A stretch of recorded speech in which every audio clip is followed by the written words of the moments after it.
মুভির শুরুতেই আমরা দেখতে পাই এক গোপন ল্যাব যেখানে চলছে এক রহস্যময় প্রজেক্ট। এটা হলো গ্রেপস্টোন নামের একটা অস্ত্র তৈরির চেষ্টা।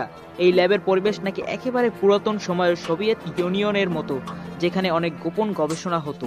এরপরেই সিন চেঞ্জ হয় আর সেখানে কিছু ঊর্ধ্বতন কর্মকর্তা সহ ভ্যালেন্টিনাকে মিটিংয়ে দেখা যায়। কি চিনছেন না? আর সেই Valentina Allegra de Fontaine. Valentina এমসিইউতে the Falcon and the Winter সোলজারে দেখা গিয়েছিল প্রথম, আর সেখানেই তারা নতুন এক টিম গঠনের কথা বলছে। এরপরেই একে একে প্রথমেই তারা ইউলিনা ভেলোভার কাছে যায়। এই ইউলিনা ভেলোভা প্রথম দেখা গেছিল ব্ল্যাক উইডো মুভিতে, তারপর হকাই সিরিজে। সে নাতিদুর অতীতের কুখ্যাত ব্ল্যাক উইডো প্রোগ্রামের অংশ, কিন্তু এখন একরকম রেডিমেপশন চাইছে, মানে শান্তি যাকে বলে। এরপর আমরা বাকি বার্নস দি উইন্টার সোলজার দেখতে পাই।